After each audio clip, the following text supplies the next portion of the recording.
What up, fight fans? I know it's been a minute, but we back up in this thing. You know what it is right here. 86 Boxing. Got my man Poppy Tune up in the building. What's good with you? You already know, heavy on the poppy, light on the yayo. What's cracking? And then, of course, our guy, I forget exactly what they call you there outside of what I call you, Mr. Clubber D himself. You know, it's Clubber D, the combat G, always in the place to be. And if you ask your mom, she knows about me, especially on Father's Day. That's what it is right there. Clubber D, the combat G. I had thought about it yesterday too, but I was like, dang, I went blank as I was doing forgetting too. I'll be forgetting. I ain't gonna lie. The combat G up in this thing. Yes, sir. Shout out to happy Father's Day to all the fathers out there doing their thing. I want to send their regard for sure. Yes, sir. Salute, man. I seen a bunch of daddies out there with their daughters and their sons this past weekend. It was a beautiful thing to see because have the news media let you believe something, they'll have you believe that we ain't good parents and stuff like that. They got it wrong. Exactly. Yes, I love seeing all the Facebook posts today, people shouting out their pops or people that are pops saying, good job to all you guys out there, because raising children in this day and age is tough. So hats off to y'all. We'll take the hair off, but it's already gone. So shout out to y'all. Yeah. Yes, sir. And you know what, man? So look, yesterday I went and saw Tony Baker's comedy show at the Funny Bone in Virginia Beach, man. Buddy has he's hilarious.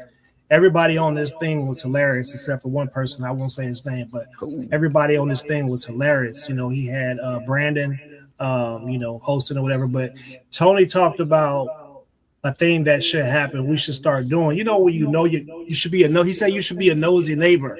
You should be like, you see somebody coming out somebody's house, like, hey, how you doing? Just make sure that they see you just in case they don't try to be a serial killer or something like that, or one of them child loving type of people. You'd be like, hey man, whose kid is that? Who's that going to your house over there? Just be a nosy neighbor, Mm-hmm. You should know your neighbors. You should be cordial with them. I know my neighbors. I talk to them all the time. Oh yeah. I know what they got going on. They know what I got going on, and we make sure we look out for each other. Hey, neighbors are the first line of defense. You know what I'm saying? Yeah. If something pops off, what are you gonna do? You're gonna ask across the street. You're gonna ask next to you. Hey, y'all see something? You know what I'm saying? So that's 100% agree with that. Oh yeah. We know ours. We got some older neighbors around here too, and I know that they know exactly what's going on at all times. At all times, so we can count on them for sure. Speaking of neighbors, I think we're all that age where when someone parks in front of your house and you don't know who they are, it's always. Okay, it's 5 minutes. So are they going to move the cars or going to stay there? What's going on? I took that one step further. I got an alarm that'll sound and make them doodle on themselves if they ain't relieved themselves properly. Yeah, we had some cats that was trying to park down here at the end of my road. You know what I'm saying? And they started making it like, why is you parked in front of my house, bro?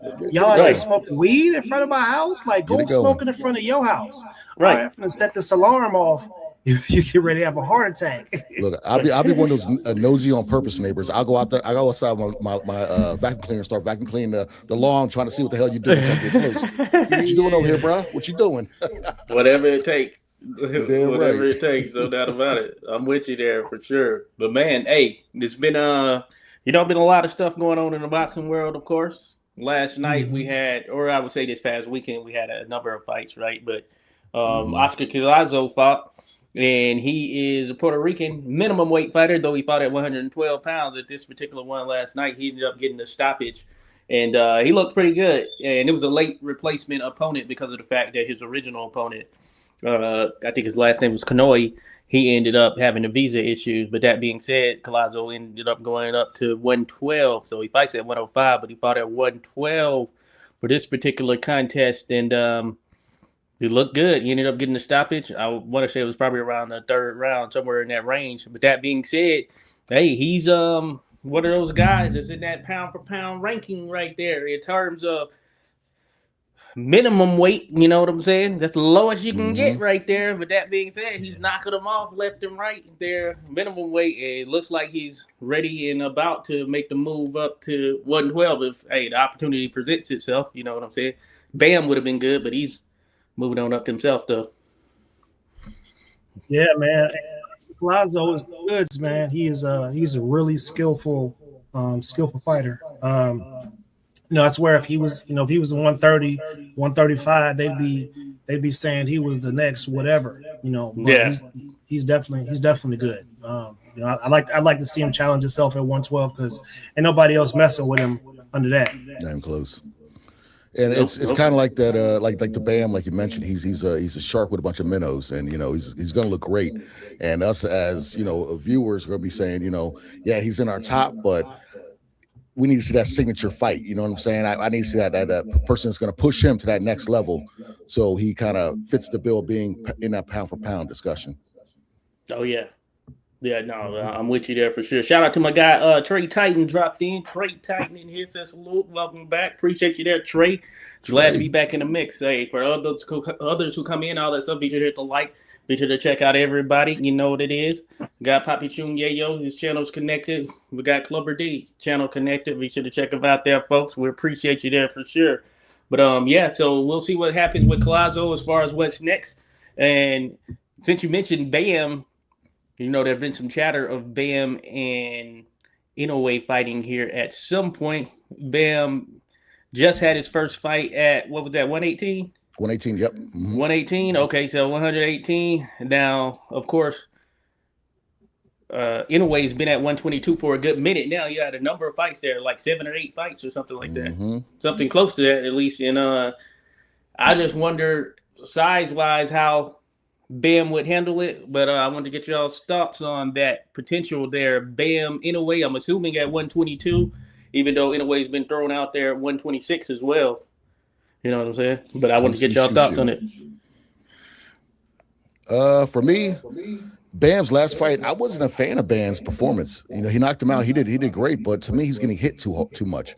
I think if Vargas had more power, if he had better footwork, he could have been a problem for Bam. But one thing in Bam's favor, he has that bonk syndrome where that noggin and neck ratio is very, big head, small neck. So I guess he could take. He's a certified pillow crusher. Like when he lays down, he's crushing that pillow. So with that big noggin he got, I guess he could take a hit. But I just didn't like the way Vargas was teeing off on him. But Bam, he showed that power is translated. I just wasn't a fan of what him and his team said after the fight, where in a while, but then when you're getting interviewed, it's we're down for whatever. And now they're talking about unifying already, which is fine for his legacy. But I like I said before, I'm old school. I like hit him up style. Name the person you want to fight. Call Inoue out. You know what I'm saying? I don't want to hear whatever. I want to hear Inoue's name out your mouth. Yeah. Me personally, man, I think Bam will give Inoue some problems. Inoue is definitely skilled. I mean, he definitely has skills. He's proven that time and time again. Even when he came to the States to fight, people like, okay, we need to see him fight here, blah blah blah. But no, he's that guy. He's definitely skilled. But I think Bam would give him some problems with the footwork. I just don't know if Bam could take his shots, because Bam is not unhittable. You know what I mean? And that would be the biggest question for me, is whether Bam could take Inoue shots. But I know he could probably slide in there, man. I mean, he jumps to angles and things like that. I think, man, he could slide in there and catch him like Neri did with a left hook. You know what I'm saying? But I think if Bam was to get him hurt, he'd finish him off. It wouldn't be any of that. Okay, I just put him down, he got back up, and now he just beat me for the rest of the fight. I think Bam would be able to get him out of there if he could do it. But right now, I take Inoue right now until I see Bam fight at the weight class. I'm just going to take Inoue for now. I'm gonna give him his respect that he earned. Yeah, I think I'm with you there. I think that all things considered, I do think Bam would give him problems, definitely, because I think Bam has some elite level footwork, and we've seen that in his contests and everything. But I do wonder how he'll take shots at 122 against Inoue, who is pretty much, he's set at the weight now. And he can dish it out, and he can take it as well. You know, he's been dropped by different shots from different fighters and such. That being said, he gets back up and he's still game, ready to go. You know, so that's one thing about him right there. So, and I wonder how it would translate punch wise for Bam moving up to that weight. And you know, it could be one of those things. He's long said that hey, he could go up and down, and he could be one of those generational types that just has that it factor, that thing in him that allows him to do such. But I would wonder how it would take the shot. So for me, yeah, the size would kind of factor in. I'd lean in a way if they were to face off, especially at 122 pounds, because I think that in a way is well acclimated to that weight right now. And like you said, we'd have to see what Bam looks like there. If he really wanted to fight, he could go up and fight Stephen Fulton. You know, that's kind of a thing that they've done in the past. You know, you got to go beat somebody that they beat, try to beat them better and more convincingly, and then that makes a strong case for you to be able to fight them, right? So, where's he fighting at? What weight's he fighting at, though? But Fulton, yeah, because he's fighting soon. Yeah, he fought Shockey. Yeah, 30. He went up and he came in overweight in that fight with Shockey. So I don't know where he's operating at now. I'm assuming it may be 130. It could be 130. Well, he was supposed to fight O'Shaquie at 130, and I think he came in over, so they made it at 135 and had a belt on the line. But yeah, so he's somewhere in the mix of there. I don't know. I think he might struggle getting back down, just given such, because even in his last contest, I believe it was, he had some issues. If I'm not mistaken, if it wasn't the O'Shaquie one. Yeah, I think he's got to get his weight together, you know, in terms of where he's going to be at. I think for Inoue, his also the age factors too. I think he's 31, 32. Yeah, so somewhere around there. Besides the needles on there, you know, at that lightweight, you never know when that age is going to really, you know, kick in. So time is not on his side right now. Yeah. So he's got to maximize what he can do right here, right now. So for sure. So, but yeah, we'll see what's up. I was just looking at the schedule as well, and we got a big fight this weekend actually that is coming up. We all know about it. It's one that, hey, I'm kind of getting hyped about. I've gotten hyped about it. Xander Zayas, Boots Ennis, 154 pounds. And I guess at the end of the day, once this is all said and done, given the stakes of things, this is going to be who many consider to be the top guy. But we know that Sebastian Fundora is still there. So it's going to be either the top guy or 1A, 1B, I guess you can say, because there are some that still count out Sebastian Fundora. But that being said, Sebastian is a tough one to deal with for anybody. That being said, we got Boots versus Zayas. And the thing that surprised me, actually, when they first actually met up was that Zayas was a bit bigger than Boots. He's huge. And I guess I wasn't really paying attention to him like that. I've seen a number of his fights or whatever, but I didn't realize his size or whatever. Not that Boots can't overcome it or whatever, because he's got that tool set that I think is just different across the board or whatever. But that surprised me right there. So I wonder what he's cutting down from or whatnot. But I want to get your thoughts on it there. What you think, Poppy, there? Zayas, Boots. Man, that's going to be a great fight. You know what I'm saying? Obviously, I'm riding with Boots. You know what I'm saying? I've always been a fan of his boxing style. I like the flair he brings to the ring. You know, none of his fights are boring, except for the Karen fight with Buddy. Second one. You know, he was on his skates the whole time. You know, but I think there was most fighters were calling Zayas out because I think they feel like he's the weak link at the weight class. But obviously, he's a bigger fighter. He doesn't really have slow feet. He has good foot movement. He definitely has some good foot movement, but he does get hit. And if he thinks he's going to bully Boots, he might run into one of them switch stance uppercuts, and it could get ugly for him in there. But another thing is, though, Boots also gets hit. Yeah, you know, and he's going to be getting hit by a bigger guy who may not be as athletic, but he is athletic. He may not be as athletic as Boots is, but he is athletic and definitely does have.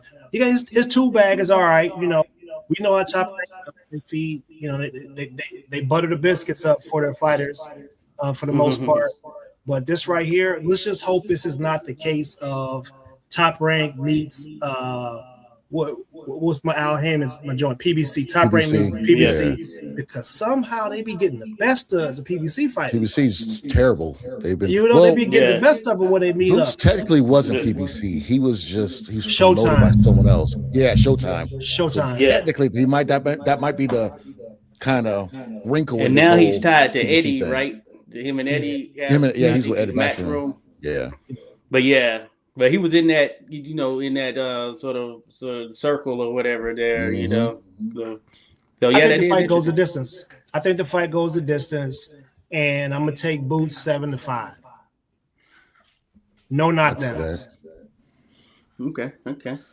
This for me, this fight is gonna be a tale of two things. Because if you look at Zayas, not his last fight, but the fight before that, he was on backpedal a lot. You know what I'm saying? He had the track shoes on, but nobody wanted to call him out for that because I guess he's Puerto Rican, but he's not that dark of a Puerto Rican. We'll get to that later. But with Boots, I feel like with Boots, this is like a marquee thing because both fighters is going to be, look at the resume. I'm a big Boots fan. He ain't really fought nobody besides with Stayonis, and he dominated that. The second Karen fight, I'm not pronouncing his last name, but being IBF, I thought the weight was a problem at 147 because they had that 10 pounds the next day. I thought it was just drained. So seeing him at 154 now, we get to see him more filled out and how he's going to look against, you know, Xander Zayas, who's a lot bigger dude. Styles makes fights. I'm going with Boots in this one, but I think Boots is going to stop him. I think Boots might stop him and maybe in like rounds either 9 through 11. You know, I think he's going to wear him down.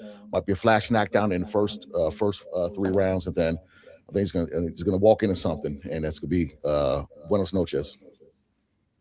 Yeah. Hey, you never know. It can't be it, like you said. So both of them have to watch out. Hey, speaking of Boots Stanionis, man, I was positive that Stanionis was about to give him a true challenge, man. Boots dominated, man, but Stanionis, he couldn't do it. He got dominated in that one. But he was on the fence for like 5 years though, because Virgil Ortiz kept on getting sick. Right. It just seems like nothing can happen as far as the big fight with Virgil Ortiz, right? Yeah. This is like our consolation prize to Boots Virgil Ortiz. Zayas versus Boots, you know what I'm saying? So maybe that one comes back down the road. We'll see, you know. But what you gonna say, Ernest?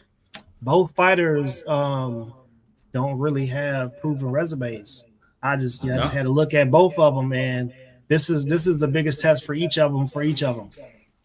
Yeah, no, you're right. I was trying to think of what Zayas' best win is. Yeah, man. Nah, bro. Buttermilk biscuits. Quick one on Virgil Ortiz. I think he jinxed himself because remember that fight when he beat Lubin? After the fight, Boots goes in the ring and he's like, "Who do you want to see next?" And later on, he's like, "You know, I think Earl Spence in Dallas Stadium would be the fight." Like, don't nobody want to see that. Like I remember that. This was when Boots was in his face, right? Yeah, he was like, "Oh, baby." It's Earl like Spence. Prior to that, he was all for it. I didn't like that move either. And now he's fighting with the Golden Boy, so that's the jinx. You jinx yourself when they messed that one up, man. They definitely messed that one up. And there's still things going on with that litigation between Virgil Ortiz, because I saw there's something mentioned last night because it was a Golden Boy, what Collazo fought on. It was a Golden Boy promotion thing, and they mentioned that. And initially, they sided in favor of Golden Boy, so it was Ortiz and his team in breach of the contract or whatever. So we'll see what happens. But right now, he's sidelined, you know. Mm-hmm. Yeah, that's the comedy show all in itself, bro. Anytime you got Oscar involved, man, listen, I like Oscar, man. He's funny to me, man. He keep it real, you know what I'm saying, for the most part. But buddy will come out in the banana hammock and gets the roasted. Like, listen, I'm more Puerto Rican than you are. I was raised over there, buddy. You know what I'm saying? Like he destroyed Berlanga, bro. Oh man, that was funny. Bro, that was funny right there. You can't even speak Spanish. I was like, ooh. Ether. Got him. No, that's true right there. But no, I'm with y'all, man. I think that I like Boots in this contest with Zayas, and I think it's gonna be a pretty solid turnout there in Barclays, Brooklyn, in the house right there. You know, I've been out there to Barclays for a fight or anything. I think that would be a cool one to kind of check out or whatever. But yeah, I think that Boots got more tools in the bag. If someone mentioned that, I think he just different type of fighter there, and I think Zayas is good, damn good, you could argue. And I just think Boots has a little bit more. But I'd pick it to go to decision, but I wouldn't be surprised by a stoppage on behalf of Boots. You know what I'm saying? Because he does have a way, as Ernest mentioned, him just come up with some kind of crazy little from out of nowhere uppercut that just catches you, that you just flipping down the side or whatever. Even see it coming. You never know. Oh. Yeah. And I mean, he definitely. I think this fight's gonna make him he's gonna have to get in his bag this fight. He really is. I do believe he's going to get in his bag this fight. Like I said, I'm not gonna discredit Xander or nothing like that. Yeah. You know, because he used to be one of us. He used to have cornrows and stuff like that. Yeah. And then somebody's PR team was like, "Hey, look, guy, we need you to cut the cornrows off. We want you to we want you to have a comb over." You know what I mean? And then it was just like, damn, bro, you was rocking with us Zorro for a minute. last time. You called him Zorro last time. You switched it up. Rico Suave looking at him. He saw the rise of Bad Bunny. He saw Bad Bunny rock. He's like, I'm gonna rock the same way. Yeah. So, no, you're right. And then you know what? And then one thing we go, for sure, if anybody try to argue with, what I'm saying, Boots, he gonna play, but bet something. What you gonna put on it? Bet something. Right. Philly dudes always ask somebody to bet something. Like, hey, Philly only 3 hours away or whatever is from New York, so, or I don't know if it's not even 3 hours, but the Philly's gonna be in the house. New York's gonna be in the house. They're gonna ride for Xander Zayas, and the Knicks just won. So you know how wild their fans are watching some new videos out there. I think it's gonna be be a wild atmosphere. It's gonna be wild. Yeah, they a little bit too lit out there. I see them jumping Spurs players and stuff like that. Like, man. I haven't seen it, but I saw a dude OD during a parade. They resuscitated him, brought him back when he OD put the Narcan again mouth to mouth or whatever. He's still trying to make out with the girl who brought him back to life. Man, they're wild out there. They were wild. That's some player shit right there. I was just playing. I wanted to see if you get him out to mouth. Yeah, that's what she gave a little Narcan and everything. I was like, wow, they are wilding. Yeah, I've seen some videos online of some of the stuff that is transpired after they won and all that stuff. It was crazy. Yeah, they ran to the wrong one time though. There was one Spurs fan. Dude looked like Francis Ngannou. But it was wrecking shop, man. He chased a couple dudes off. He smashed another one up. He was just in a wrestling angle, a local wrestling promotion. I'll send you the video on Instagram. Okay. But they brought him out, and these guys were in New York joints. He kind of beat everybody and cleared the ring. I was like, hey, strike while the iron's hot. Keep going with your little, right. Take advantage. Fame. Keep going with that. Take advantage. That's some good stuff there. So for the winner of Zayas Boots, barring anything where it's like a situation where, we must have a rematch or anything, but say we have a winner, clear win, is the next logical thing the winner versus Sebastian Fundora? Does that make the most sense? If it was me, if I was in my Turkey Al-Sheikh of owning boxing and how it should be, Boots, this fight, yes, because that's 2 belts. And then Fundora's fight was Kelly, who has the belt. Josh Kelly. Yeah. Josh Kelly. They should already have that scheduled for the next 2 or 3 months. And then at the end of the year of 2027 or whatever, sometime that time, we need to make a undisputed. We need to see who's the best. That's my logical thinking. Unless I was Devin Haney and Shakur and Keyshawn can figure out what they want to do, I just make myself the mandatory at 154. Yeah. Make it interesting. Right. Why not? Haney Boots, that could be interesting right there. That could be tried it, but they said no.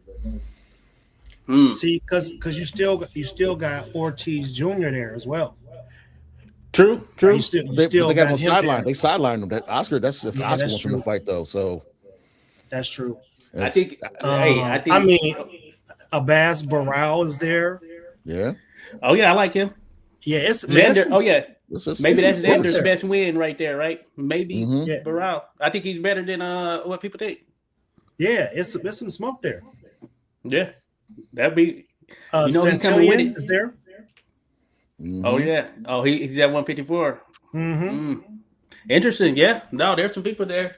So And then you can't sleep on Brandon Adams either. true. Hey, Cannon. We got the fight next week. No one's really Is it this? Is it the week after? Yeah. I mean, it's a name. If Spence wins, it's a name at 154. Oh yeah. So. Oh yeah. You know what? You know, thinking about Spence Zoo, the winner of that could be someone in play right there. It sounded like he had 1 foot in and 1 foot out when he did his last interview that I had heard from him. It sounded Spence? like, it sounded like he just said let me do this fight. Let me go beat up on him in front of his home crowd and let me see how I feel. It almost sounded like he had 1 foot in and 1 foot out. I feel like he's always been like that. And then he finally came out and talked about the rib injury, which we had heard about, but nobody confirmed it. And we was like, wait a minute, was he on something? It just looked kind of weird, man. I mean, was it a painkiller that he was on, in that fight? But he went in there pretty much with a broken rib, I think. We're talking about with Crawford. Yeah, that's some information that kind of muddies the victory up a little bit. I personally think it wouldn't have mattered. And also, Spence's problem is if this wasn't water, that's the problem with him. And because you got to remember when they announced that fight, he was at a day party drinking, having fun, while Crawford was already in the lab. You know what I'm saying? That's always been Spence's Achilles. Yeah, that's always been Spence's Achilles heel, kind of like his stablemates, is the partying a little too much. Yeah, well, he was running with Yellow Beezy in them, and I think that was some real shaky. Yeah, there was some shaky stuff happening with that. Like, you know what I'm saying? Like some stuff that's got some legal issues tied behind it and things like that. But to Spence's credit, he did move out to the country and got him a ranch and got him a bunch of farm animals and stuff like that. And when you got something like that, you can't neglect that. Like, that's a full-time job, taking care of like farm animals and having a ranch. That's a full-time job. So I really think that he, this little time off that he took, he was able to, maybe reconnect with the sport in a better way. I hope so. But we'll see. I expect him to beat the brakes off of Tim Tszyu. We keep it real. So I think we saw what he did the last time he went overseas. We saw what he did last time he went overseas. He broke old homeboy's orbital socket when he got Kell Brooks. Oh yeah, that is right. Yeah, I remember that 2017. That's what won me over as a fan. That fight right there won me over as a big Spence fan. Yeah. Same here. They let me know, hey, I was like, oh man, he legit with it, because at the time I viewed, as far as the top welterweight, I viewed Brooke as that guy. But Spence did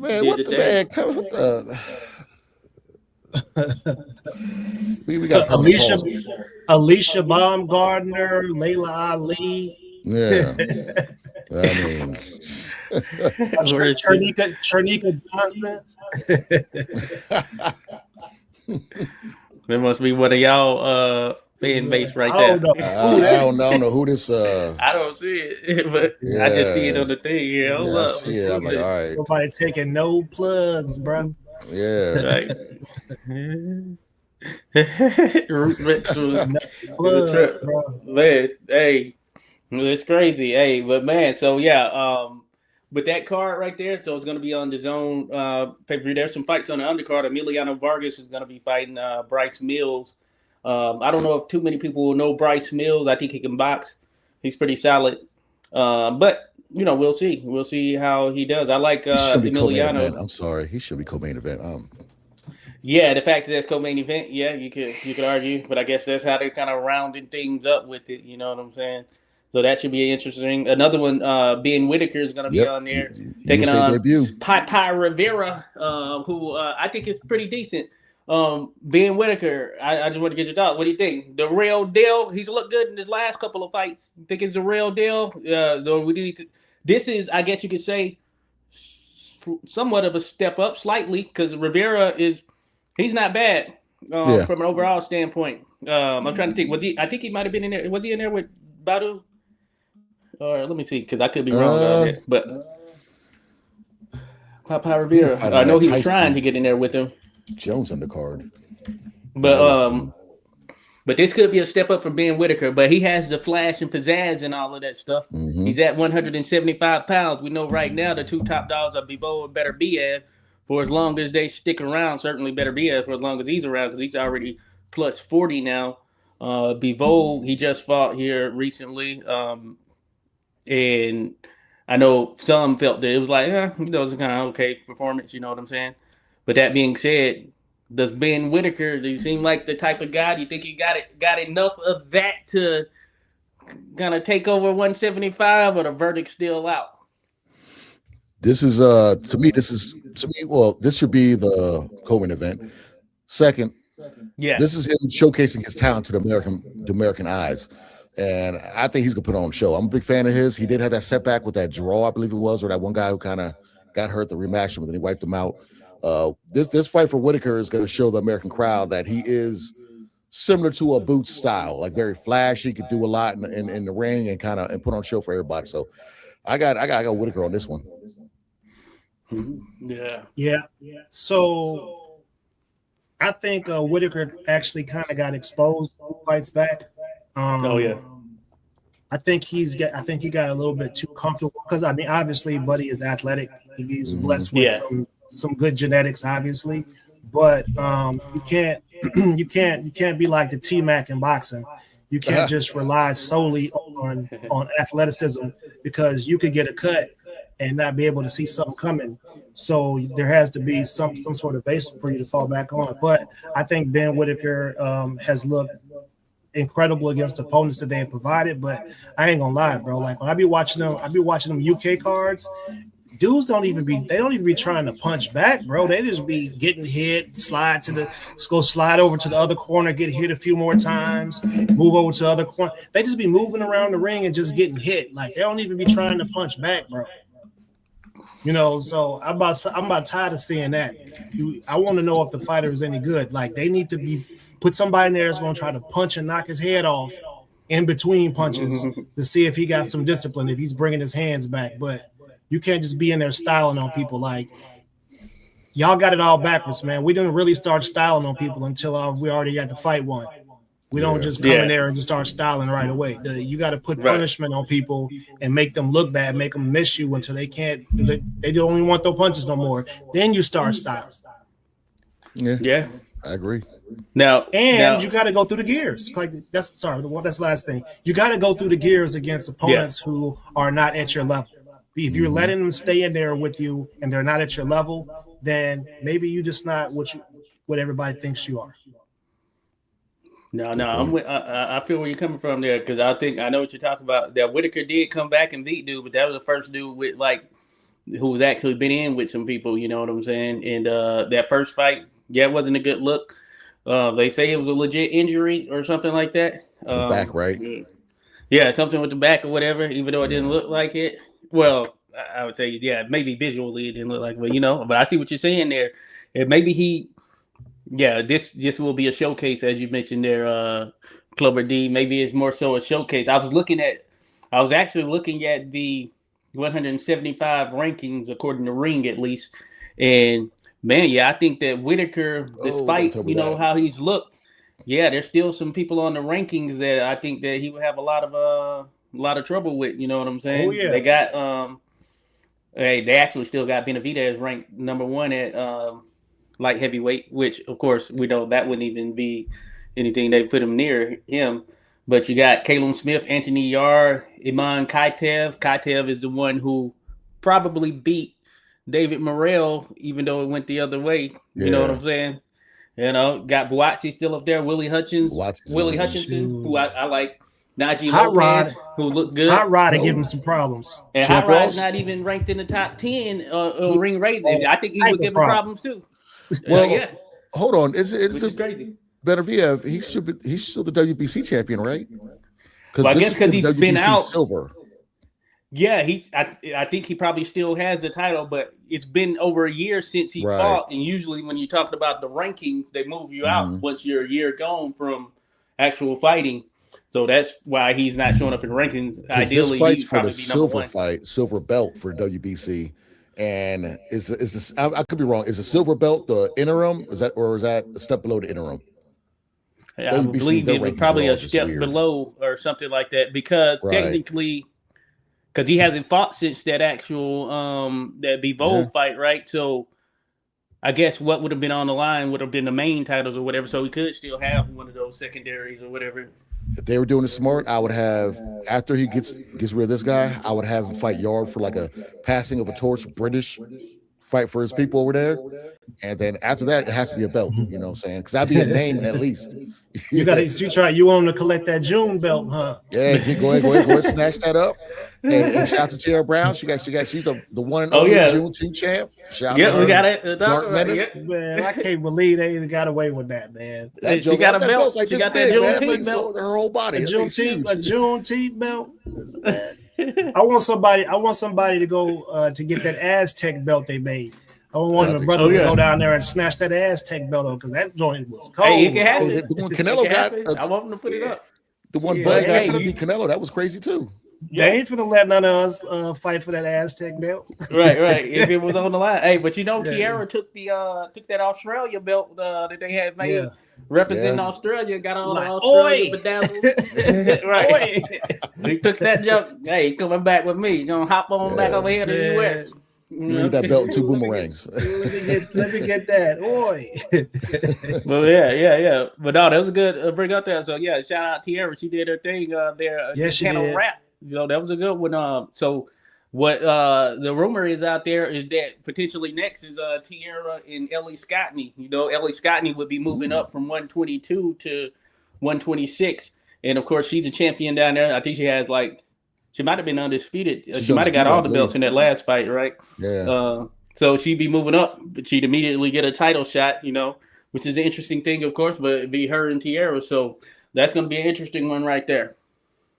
Man, I think her and Amanda Serrano need to go ahead and get that bag. You know what I'm saying? Because I mean, Amanda can fight whatever she can just keep fighting because they're going to keep putting seats in her. And who else is there left for her to fight? You know what I mean? She don't want Bumgarner. Yeah. No. She don't want the boys. Nah. And I like Tierra. Tierra's kind of like she's Tupac hit him up. She named names. I love her. After the fight, she's naming names. Give me this person. Give me that person. Yeah, I move up. That's how fighters be like. That's what anybody can get it. Basically, damn right. So she applying pressure, bro. She applies pressure. Let's get it. That Serrano one, hey, that'll be cool too. I thought I did see a report. Maybe y'all saw Serrano. She might have said, I don't know if it was next year or the end of this year is their last year. Maybe next year. Yeah. Something like that. I saw something like that. So yeah, that time's getting there. We see Katie Taylor. She's gonna be having her last fight here, I guess, this year, whenever this one goes down, against the person she's going up against there in Ireland. So hopefully some of that stuff shakes out right there, Yeah, we gotta do better. We gotta do better with our names, guys. I'm not saying but I'm Juggernaut, dude. Katie Taylor is the Juggernaut. She's been running her forehead through just sheetrock since she was 2. I said, "Oh, you gonna be a boxer?" She headbutted the wall when she was 2 and put a dent in it. Oh yeah, the old bomb. Hey. She got calluses up under her skin on her forehead. That's why it's so tough. Half human, half ram type shit. Oh man, yeah, she's a centaur. She's half centaur. The lion, witch in the wardrobe looking at us. Oh man. Hey, another fight we got coming up is an exhibition: Mayweather Jr. versus Zambidis, some kickboxing cat from Greece. Y'all checking that out? Nope. If it goes down, at least. I mean, if if he doesn't get sued again on the way to the fight, man, it's just a lot going on with Mayweather right now. They say what happens in the dark will come to the light at some point. Man, I tell you what, like when it comes to boxing, I always picking Floyd. You know what I'm saying? When it comes to a boxing match, I've never picked against him. You know what I'm saying? Right. Because of the skill set that he particularly has. But let me tell y'all something. To the people out here listening and watching, like, it's never a good idea to make a bunch of money and then throw it in the faces of your supporters who don't really have money. Like, that's just it's just something about that don't sit right with me. You know what I mean? Like, be a philanthropist. You know what I'm saying? If you've made it to that high of a level, we don't need to. Man, you got 50 Lamborghinis. Like, how many Lamborghinis do you need, bro? Right. You know what? A better stat is like, hey, you know what? I took 5 or 6 people from Flint, Grand Rapids, Detroit area. I taught them some skills, and I got them out here. And I'm giving back to the community. That's more of that's a good flex right there. You know what I mean? Because we got Clarissa Shields, who seems like she's kind of emulating Floyd. Yeah, but she ain't got Floyd. She ain't got Floyd bread, and it just is looking like a clown show. You got one of the greatest to ever do it, and you out here destroying your name while you're still active. I don't know, man. So like I said, but back to the Floyd thing. Floyd, he done made some mistakes, and now it started to look like what 50 Cent was saying when he was rocking with him was starting to seem like 50 know what he was talking about. Read the contract. Yeah. What 50 say? 50 said, man, I'll give you 10 million to any of your what is it? 10 million to any of the things that you want me to give it to if you read a page of Harry Potter on at the Breakfast Club. He said something like that. Yeah. I know it's like 750,000 to go donate to charity if you read Cat in the Hat. What crazy. No, I think it's wild. You can't even avoid. If you wanted to avoid the topic, you can't avoid it at this point because it's pretty much everywhere with all these lawsuits and things coming out with Floyd and all that stuff. And I agree with what you said there, Ernest. And I know that in the background, he does some things, does good things, and he does some charitable things and all that stuff. But you're right. Of course, the image that he puts out there is one that is very flashy. I have this, you know what I'm saying? And hey, I'm good, I'm set. I'm not running out of money. I'm just living life, to the fullest type thing. And I think, of course, with that type of persona, even if it's what you displayed there from a public standpoint, you're gonna have a lot of people that are gonna be preying on your downfall. You know what I'm saying? And I think that's what you're gonna see with him as it relates to this. And there have been a number of people reporting on some of the things going on and all that stuff. And hey, I would say that, you can't. Hey, contracts, you put your name on this stuff. I mean, it's binding. You can't play those type of games. You know what I'm saying? And these are other people with real businesses and all that stuff. So you think they don't want their money? You know what I'm saying? Yeah. So I feel as a business owner, all of us in some capacity are that. You understand, like, hey, you don't want your money played with in terms of if you go into contract with somebody, and then they're joining into another contract, and you find out that they done got another deal with somebody else. But hey, what happened with me right here? That's some stuff you can't play around with right there. So I understand from that perspective. Got to read the fine print. I listened to the interview with Roy Jones and Andre Ward. Man, that was excellent. Okay, I need to check that out. That was excellent. That went out. Yeah, and there was a particular thing that they mentioned. Roy said that him and Mike didn't get paid. For that exhibition on Triller? So they said that this lady kind of put it together and got them to sign a contract, and then she sold it to somebody else. Like there was some funny business. That's some funky stuff right there. Yeah, some funny business going on right there. And I was Al Heyman type stuff. Dang, like this is what y'all how you got these dudes, two of the greatest to ever do it, to get in the ring and you ain't pay them? That's wild. And that was entertainment during the COVID era, So that was they made money on that card. I know they did. That man killed it, bro. It sold over 1 million pay-per-views. I remember I bought the pay-per-view myself. I did. It was like $50. $50 is crazy. We think like $50. Oh, that's a good deal for a pay-per-view at that particular time, compared to what it had been with some of these other ones being like dang $75 and $80 for a pay-per-view or whatever. PBC be tripping with that. Golly. That's crazy. Like the Zone's at least reasonable with their pay-per-view. Like one thing I do like about the Zone, they'll say, hey, you can get these 2 pay-per-views for $100. So it's basically $50 for both, stuff like that. And their regular ones are usually like $60. But I remember it was Morrell and Benavidez. And I was like, damn, you want me to pay $87 for a non-title fight? I got a bone to pick with I had got that one. I got a bone to pick with the Zone because they started with the intent that there'll be no more. I agree. You know what I'm saying? I agree. So I got a bone to pick with them, but I do have their plan. Their plan is like a $44 plan now, where you get all the pay-per-views. So they're one pay-per-view a month. So you're gonna have pay-per-views regardless. It seems, despite such. But I guess that's pretty solid considering you get the other stuff. But we're in a interesting space now with all these streaming sort of entities that are out there. And at the end of the day, once you add up all the streaming services and all that stuff, if you have all of those, you know what I'm saying? It's just like, okay, I'll take the pay-per-view model that was back. To pay this one price. I'm not going to front.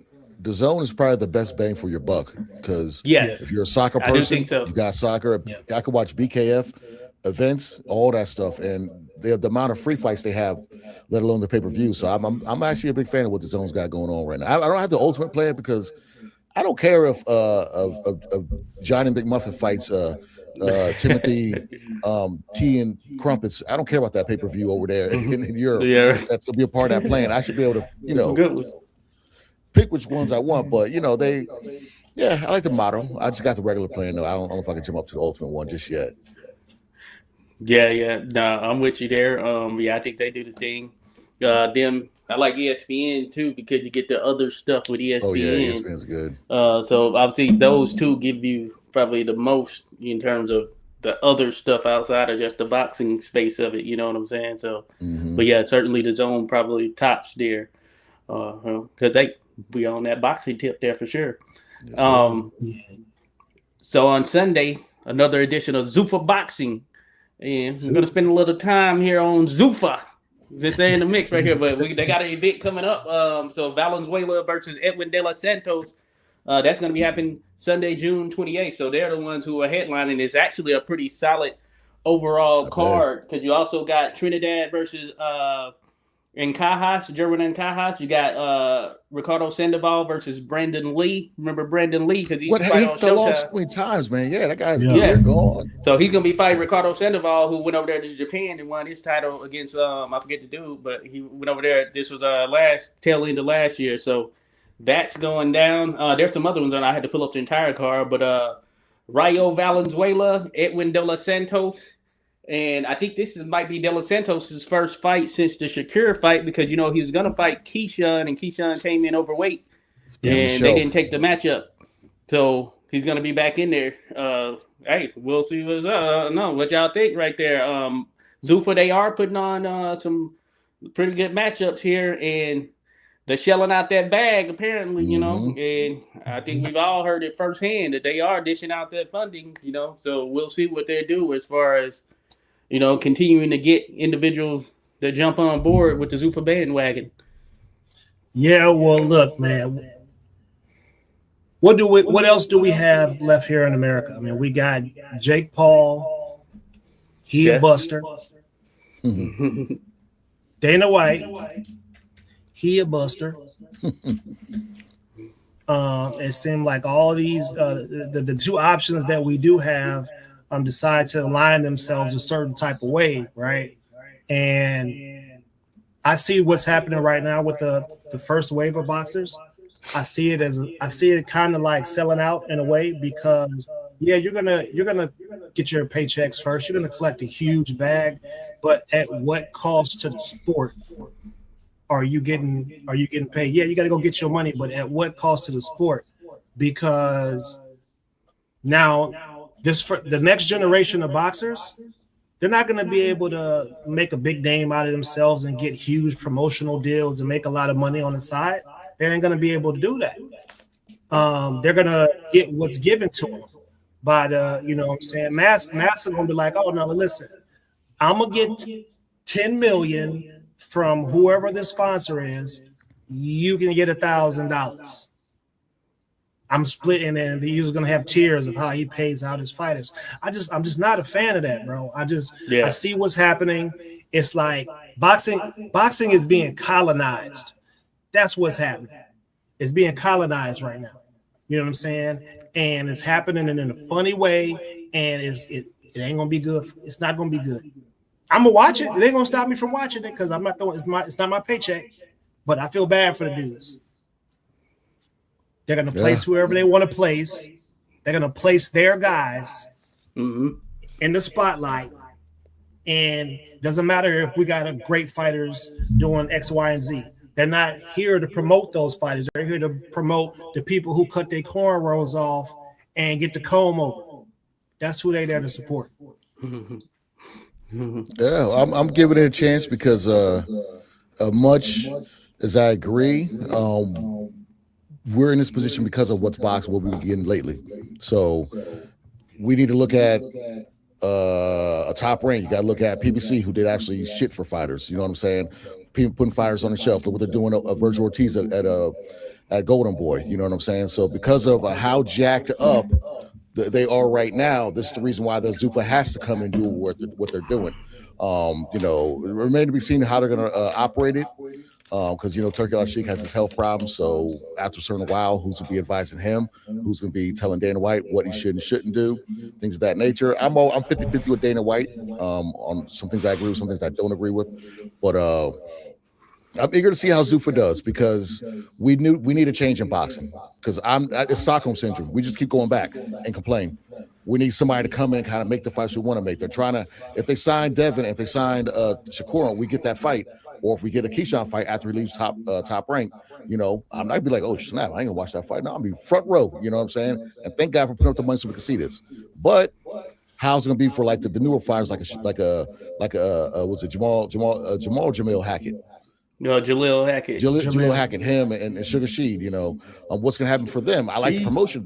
They were at Raw, they showed them on Monday Night Raw, and mind you, Zuffa, Raw, TKO, same company. So you can cross promote people like that and get these young guys' attention. It was cool. They got the shout out, you know what I'm saying, and they had him on the stage with Conor Benn, that being Sugar Sheed. So I'm eager to see how they're gonna do with these younger guys because they can get the names. Yes, you need names to be a promotion, but how you promote that younger generation. That's why I'm really tuned in to see how they're going to do this moving forward.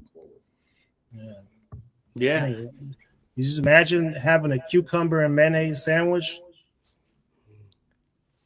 Could you imagine that? Like, look at the outfit, the outfits, the ring walks, the you know what I'm saying, the gear that we be wearing. Like, we got our own style, bro. Ain't nobody in the world do it the way we do it. I don't think Conor Benn will come out like that. I think that stuff's going to change because they got to come out in a uniform. When they did their live fight, it was a different vibe when they were overseas with that one Canadian guy who tatted up, who's just a walking punching bag.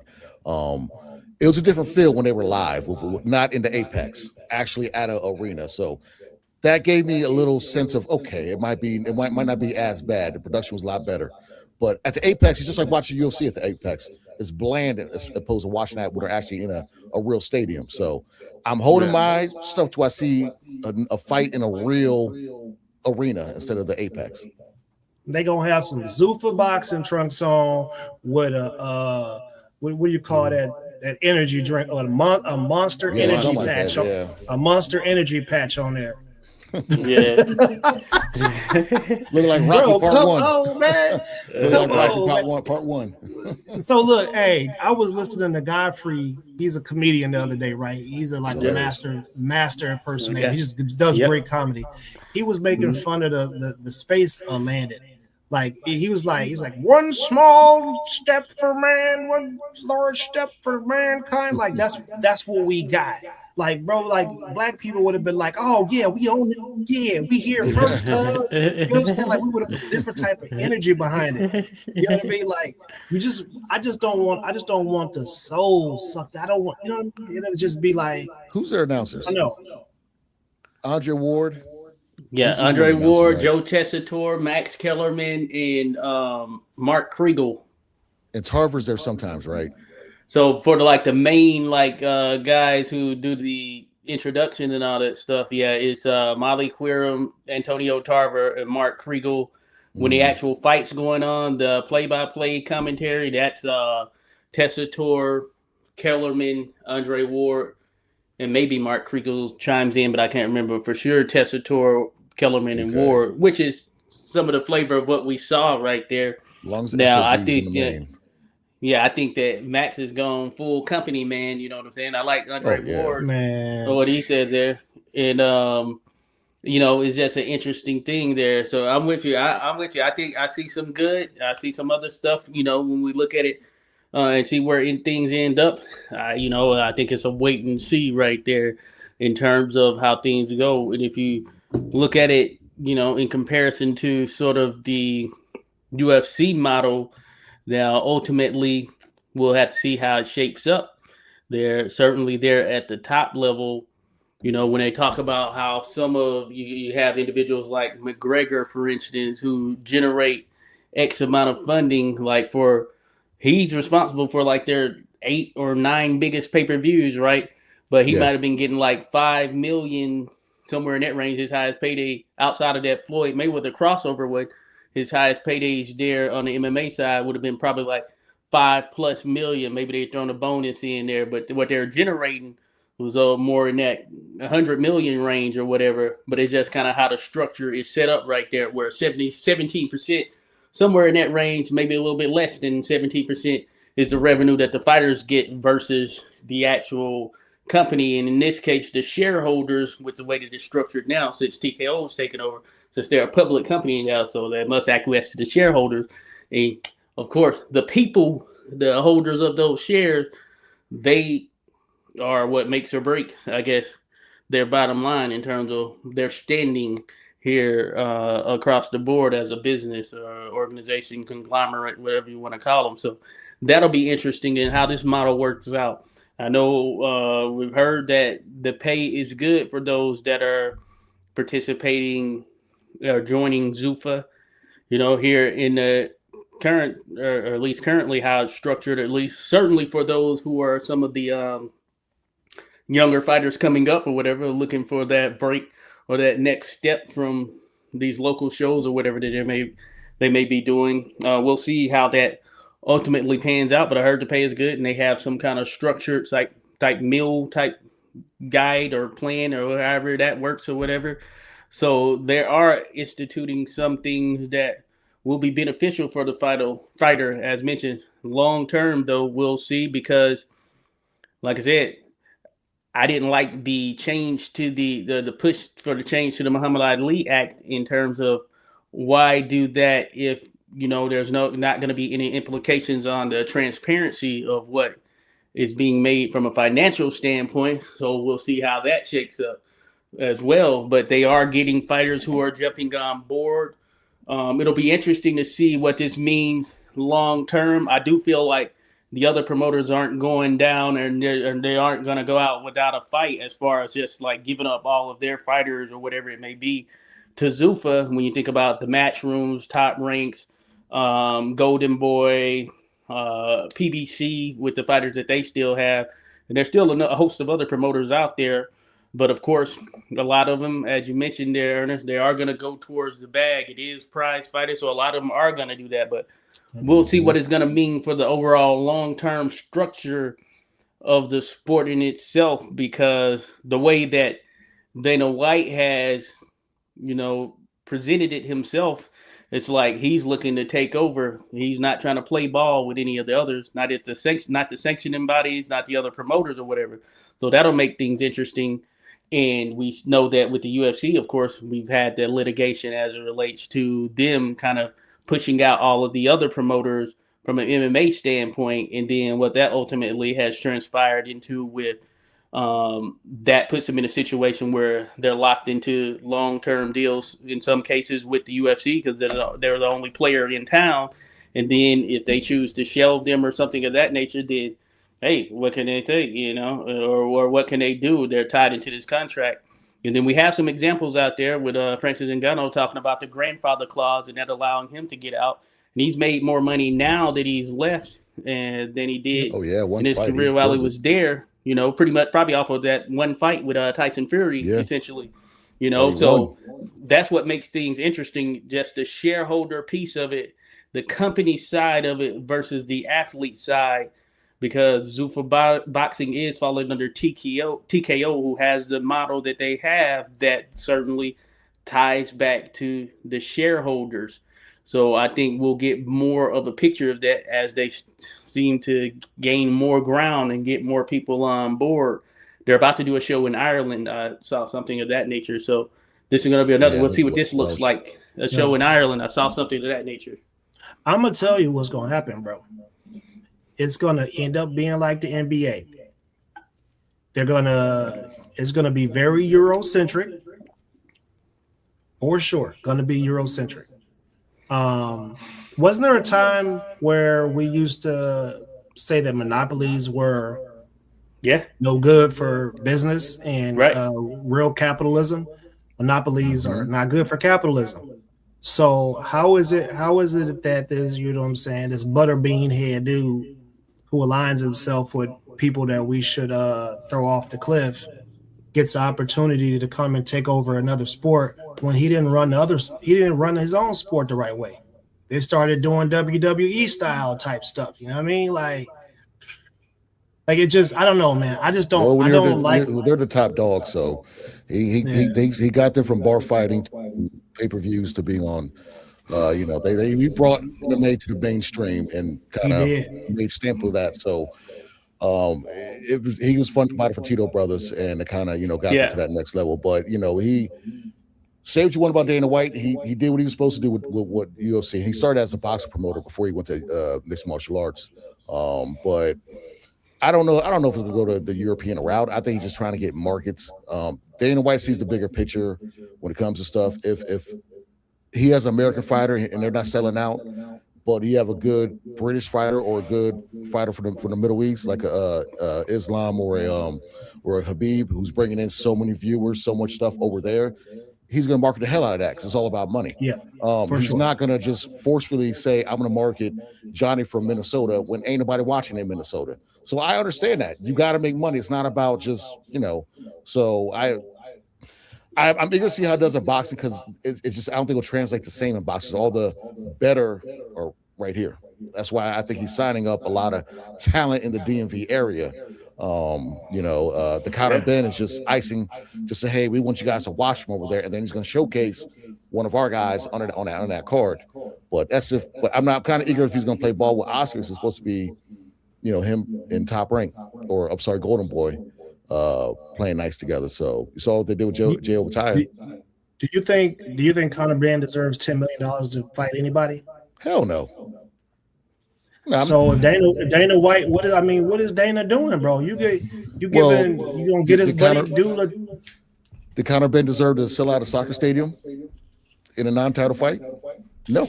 Okay, so look, that's what Dana White sees. That's a completely different, whole other situation. So I've explained this before on the show. I'll do it one more time for the people who haven't heard it before.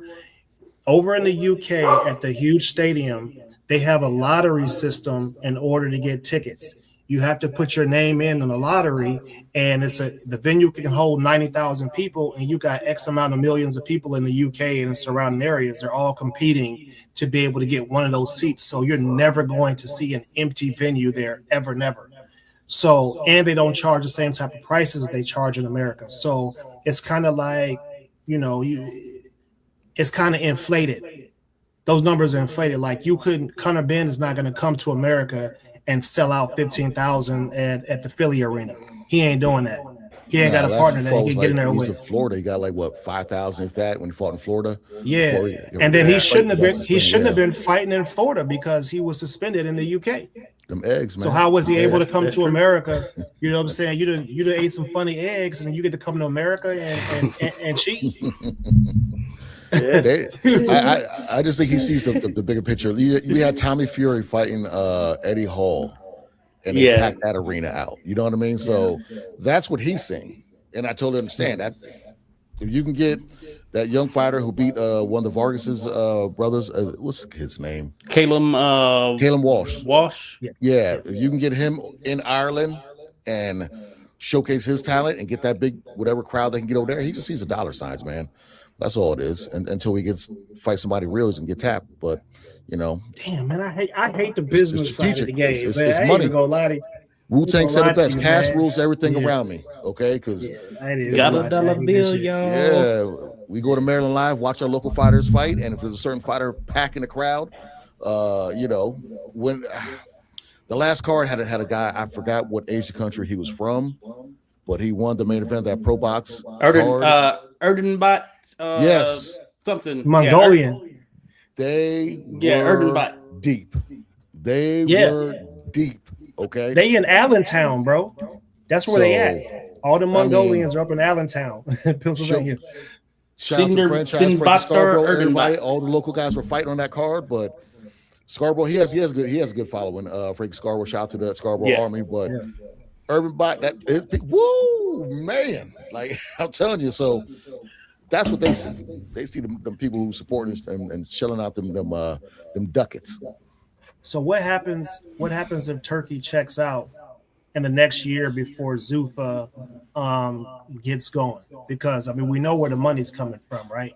Yeah. So if you got one player that's funding, the Riyadh season and the DAZN thing, and then you got that same player who's funding the Zuffa thing, that's another monopoly. So now we're talking about some serious consolidation of power here. It's Nick Khan. From non-Americans. It's Nick Khan, I think he used to be the Rock's agent or something like that, but he's one of the main guys at TKO who's with WWE. And that's the same conglomerate that owns UFC and Zuffa Boxing. So they have the people in place to where Turkey's just a face probably. And Nick Khan's usually the main guy behind the scenes doing a lot. Yeah. So it's interesting. I get it. Yeah, it's interesting, that business side of it, because I've seen reporting and heard reporting as well. They're talking about that, with Turkey's involvement in sense, him working with like the likes of Queensberry Promotions, Matchroom Promotions, and Golden Boy Promotions, those that are tied pretty much to DAZN, which he now has ownership stake in. I don't know if he's the majority owner, it could be, but he has some stake in boxing, I think he owns. Yeah, and then that allowing him to open the books to Dana White so he could see what was being paid to the fighters from the other promotions or whatever. And with Dana White's intent on, of course, taking over and seemingly, from my perspective, pushing the other ones out, as well as the sanctioning bodies. But by that same token, Turkey says, hey, I want all my brothers to come together or whatever here in his recent thing, his memory may be gone and all that stuff. Yeah. Then I just think about it. Was this done from Turkey's standpoint with surreal intent? Or when he makes a comment like, hey, I want all my brothers to come together and be one, but you opened up the door for this right here by passing on these financials and then I guess coming to an agreement with Zuffa and funding them in a way that they could go after the fighters. Not that any other promotion couldn't try to go after another fighter, but it just seems like he's the central nucleus of this opening up in the way that it has there, because all the funding is coming from that Saudi Arabian source. It's an inside job. Man. Listen, man. That's interesting. I'm telling you, because so Tyson Fury was at the fight recently. Oh yeah, here Tyson Fury has not been allowed to step on American soil because he was tied to the Kinahan cartel. That is true. So he was on the FBI's most wanted list. Like, they were supposed to arrest him when he got back on American soil. Like, I don't know why they haven't extradited his ass, because they would have done it to anybody. Julio Cesar. Yeah, they got Kinahan. Yeah, they got Kinahan. They got Kinahan. And they got Chavez. They caught him Jr. recently. Remember, he was when he fought Jake Paul. They got him after the fight. Yeah. So what's going on, bro? Like, are we handing Bud was part of that too. Bud was part of that too. He sure was. Because Bud was part of that stuff too, and I was a little nervous about that, but I'll just say you saw what hat he was wearing, so I kind of told everything for me. what I would say just for the Zuffa thing, just go on that real quick is, yes, we see the other belts and how they're operating. See how they did Shakur dirty with the WBC, stripping him and saying he has paid this, and same with Bud also. They're not charging for the belt at Zuffa, and they're tied in with the ring. So that's kind of like a slap in the face to the other promotions. Hey, why are you doing this? This is corrupt stuff, okay? You know, we're not gonna do that with our people. So come on over here. It's like Suge Knight going to Source Awards. You know, we don't want to take money from you. You know what I'm saying? If you want to be the star, come on over here, okay? We're not gonna have our board of whoever gonna take 75,000 from you when you only getting paid 300. You know what I'm saying? So it's if I was a fighter, I like to keep the money I earn because I'm getting punched in the face. I agree with I agree with what you're saying there to an extent. I do think that there is a lineage tied to these titles that goes beyond the financials. You know what I'm saying? So if you really look at it from the standpoint of, it's probably only like 2% of the boxers who are gonna generate a significant enough fee from a sanctioning standpoint that it's going to be in the hundreds of thousands or whatever it may be. But for the majority of fighters who are coming up, the thing that sets them apart from their counterparts are those titles right there. Mm-hmm. And then the lineage that is tied to them. Otherwise, they wouldn't matter, period. You know what I'm saying? So I do think that Zuffa, hey, they have the right to have their own belt or whatever, but I don't think that supplants or takes precedent over the lineage that ties back further along in the sport of boxing in the way that 100%. You have with the WBC, WBO, WBA, and the IBF title. But generally speaking, the ring, while it's a representation of, they do have a title and they do recognize the top fighter in the world or whatever, the overall real lineal aspect of a title, it doesn't necessarily tie back to a ring from a box to the ring specifically from a boxing standpoint. Their ratings started in around 1926, I want to say. So since that period, of course, they've been rating or whatever. So they do have precedent, but it's not one of the actual major titles in that same sense as, say, the WBA, which comes from the NBA, which was National Boxing Association, which ties back, you know, to the early days. And then you have your tie back to NISAC and so on and so forth. So I think that those belts do matter, despite what a lot of people say, and they ride on the belts and all that stuff. But really, realistically, it's still only a small percentage in the world who actually make it to that world title status, even with us having multiple belts that are out there now compared to the others. But oftentimes what people see is just individuals who have secondary belts or whatever it may be. But that being said, they do matter. So there's a lineage that ties to those. And from a historic standpoint, that matters, thinking about what has transpired in the sport of boxing. And Zuffa, if we were just saying, hey, we're just going to be out with the others, then it's like we're starting the slate in 2026 and saying that from here forward, this represents the greatest of represents the greatest of what's a long way to out go. there. That is disrespectful. And I'm not with that for sure. From a historic long standpoint. way to go.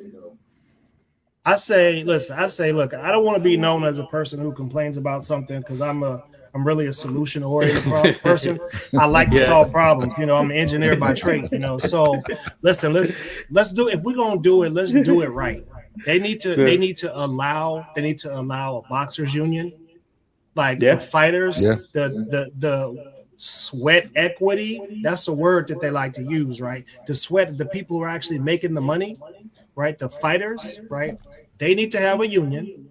They need to have some input about what's going on, because I guarantee you they're not going to be like, hey, look, let me get rid of my sponsorship and just take a smaller cut from you because you decided to put me on an undercard where nobody's going to see me. Right. You get what I'm saying? Yeah. So I think the boxers should be able to get a union or something to be able to have a say so. And they need a big slice of the pie. Not like NFL. They need a real big slice of the pie. then there needs to be some sort of retirement plans. You know what I'm saying? I know that WBC, they sort of kind of got some hidden books where they're doing some things for some people. You know what I mean? But it should be an open thing. Like there should be something that they can do, because honestly, how many people are going to have a career after boxing, bro? Right. I mean, I want to make sure we make it a point that people that we interview, we ask them what their plan is. You know, if something were to happen bad, what other sort of skill set do they have that they could do and go get another job with? Because what are they going to do? You're going to be fighting till you're 55 because you didn't manage your money right? You know what I mean? Yeah. Not everybody has a solid team of people around them that can guide them through getting sponsorships, having training camps paying for, having nutritionists and stuff like that, making sure you make weight, you know what I'm saying, paying the staff at the gym, keeping the gyms open. Like, there's so much involved with it. Like, me and Jerry was just talking the other day. Like, he's actually tying this area psychologist. Did you hear about the Rich Tech shooting with a little elementary kid? 6 years old, came to school, shot a teacher a couple years ago. Yeah, so there's this psychologist. We met her at this June 16th thing. She was a psychologist, and she was the one that did all the counseling for everybody. Like, she shut that whole thing down and got everybody counseling and therapy and stuff like that. So Jerry's actually attaching, her with the boxing world and the youth centers around here, so that they'll have an idea how to deal with that. But that's just something that should happen. Like, you should have a sports psychologist. You should have a therapist, because obviously a person who fights is not going to fit in with the regular world normally. It's kind of like NFL rookies when they get brought in, they have the rookie symposium, and a lot of them bring in the kind of what you're talking about. Yeah. And kind of teach them how to do their stuff. It's just when that's done and you go to your team or whatever, usually the veterans kind of show them what you should be doing and what you shouldn't be doing. But I think for boxing, that should be like you have to try and break that down, maybe a yearly or a quarterly type thing. So make sure these boxers are still on par and have a plan. Because truth be told, it is what it is. Unfortunately, people are going to do whatever the hell they want to do. You know what I'm saying? It doesn't matter. You got how much schooling you want. You could be whoever. If you decide to go that way, you just decide to go that way. But I think that should be there offered to them anyways.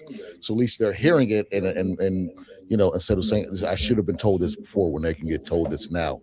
So now I get you. I just hopefully they listen. Like a boxing bachelor's degree. Yeah. Yeah. Hey, but I'm with you. Hey, I think, if the intent is what it is, say if Zuffa Boxing wants to be the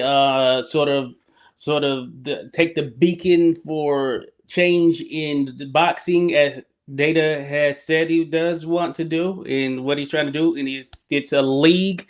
If he's trying to make boxing like a league, then there should be a union. There should be an independent union that represents the boxers or the players in that same sense.